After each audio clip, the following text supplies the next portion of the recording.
Alrighty, and we're back. And as you can see, going to be dealing with two magazines today. Both of them work in the AR-15. This one here is the USGI magazine. This one here is a Magpul PMAG. It's the third generation. No window on it.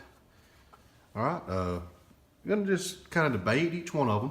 And I'm going to give my opinions on what I think about each one of them. It's not going to be necessarily a have to pick one at the end kind of video, but just going to give some information on both and tell you some differences and some similarities on both of them. So they look the same shape, okay? If we're just looking at looks though, I think we would all agree that the PMAG has a little bit more going for it. It has the, the lines, and also it has the little dots here where you can mark your magazines, okay? The GI mag, is pretty much just basic. Okay, this one's made of aluminum. This one's polymer. All right. They both have anti-tilt followers in them. So you don't have to worry about the follower tilting over inside the magazine body. And that's a big plus. That was a very big downfall of the first GI mags, is that the follower would turn over, cause malfunctions. So that's the same on both of them. Okay, again, we have aluminum feed lips here. We have plastic feed lips here. And as you can see, that does bend in some, but it seems to work. Okay, both of them work fairly well, I would say. I usually get 100% reliability out of them, and these are really the two magazines I use anytime I go to the range. Okay, now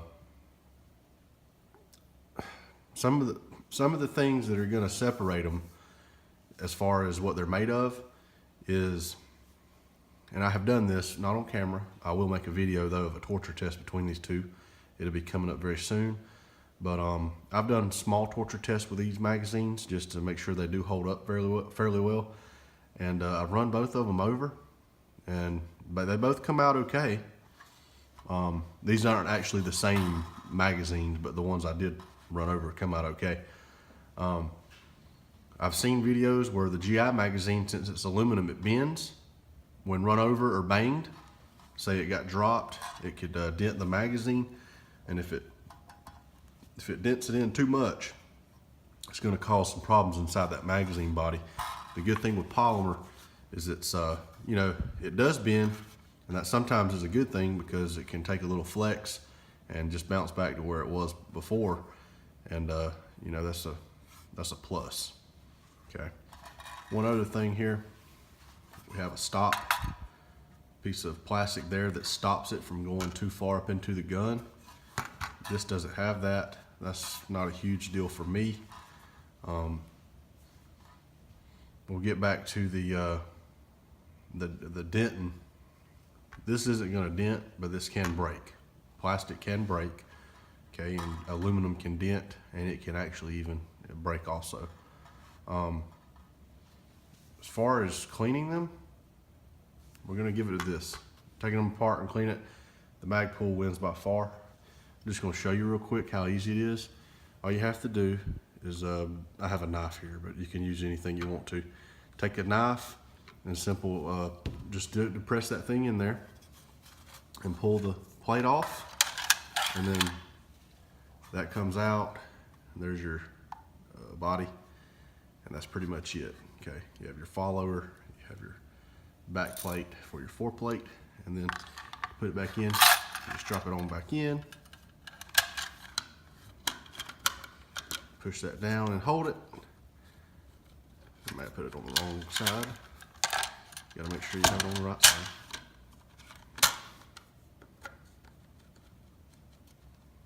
No, actually, I think I did have it the right way the first time. It's not as hard as I'm making it look. I'm getting on camera here. I'm trying to keep it in focus and everything.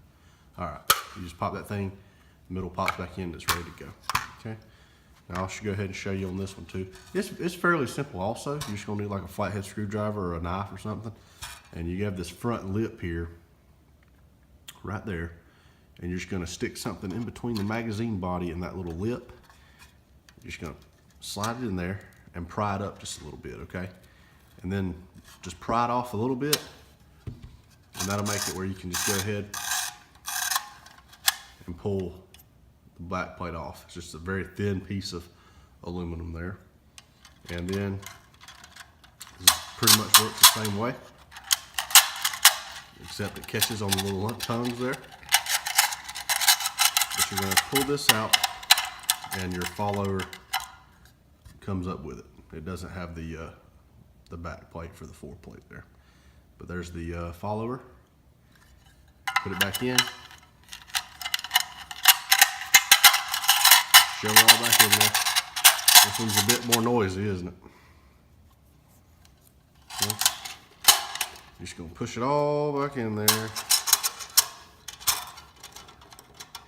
And then take your piece, slide it under those first ones.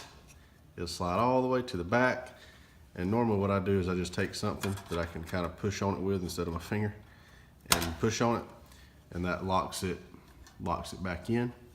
So both of them are fairly simple to take apart. This one's just way easier. Like I could literally do this with my finger. See, you don't have to have any tools to do that with. I don't know if I can get my fingernail in that and do it. It might hurt a little bit. But all right, I've gave some similarities and some differences of them. And to me, they both work. Let's talk about long-term durability. If we start talking about that, this doesn't have as long of a track record as the GI mag. It hasn't been around that long, as long. GI mags can last years, you know, as long as they're not dented in or messed up or used too much. You can just, even if they are used up too much, you can take the springs out and change the spring. That should get it back going. The PMAGs haven't been out that long, but they do work. Now, short term, I would say a PMAG is better, okay? If you're talking about introducing abuse to these, the PMAG most of the time will stand up better to the abuse. The GI mag, it may last longer in the long run because it's made out of aluminum, but if it gets dropped or hit or banged, that can seriously decrease the life of it. And that's something to think about. Talk about price. These are usually around $8. You can get them on sale for cheaper than that though. These are usually for the third generation, usually $10 to $12. You can get the generation 2 though for usually about $10. And I spent a little more on the M3s just because I don't know if they work any better than the generation 2, but so you're talking a little bit of price difference. So if you bought 10 of these magazines a piece, you're looking at around $80 for these and $120 for these. So $40 difference. My opinion, hey, buy both of them. That's what I do. I use both. Don't have any problems with either one of them. I'm not in combat though, but when I am on duty, if I have my rifle, I do put a PMAG in it. And that's partly because if I'm carrying extra magazines, see how that doesn't make a noise? These make noises when you walk and run and move around, and it gets aggravating. So the PMAG's better on that. That plastic reduces that noise. Trying to think of anything else that might need to be addressed here. If you have any questions about it, just comment and I can answer any questions about it. I've used these extensively and they both seem to work. One thing I will say is this one, like I said, would take more of a beating, but we get into the fact of it's got plastic feed lips and those can crack and break if it gets dropped directly on them. Say if it's full, because this thing weighs about a pound or, you know, a little over when it's full. You know, you kind of have to pick your poison. These feed lips could bend on the aluminum one if they're dropped. You know, if they bend, you're pretty much screwed. These here can crack or break. They usually don't, but they can. So pretty much you just have to pick, you know, whichever one you think is not going to happen. And I trust the polymer not to break as much because usually it flexes. I trust that more than dropping aluminum straight down and it bending those lips, because you're not going to be able to bend them back if you need it. Of course, if these break, you're not going to have any ammo in your magazine because it's going to empty. But there's a few things on each of these magazines, and I will make a torture test between them. I'll try to get that out soon to follow up with this video, and that's pretty much it. So if you like the video, want to see more, subscribe to the channel. I'd greatly appreciate that. I come out with new content every week, and until then, y'all have a good one.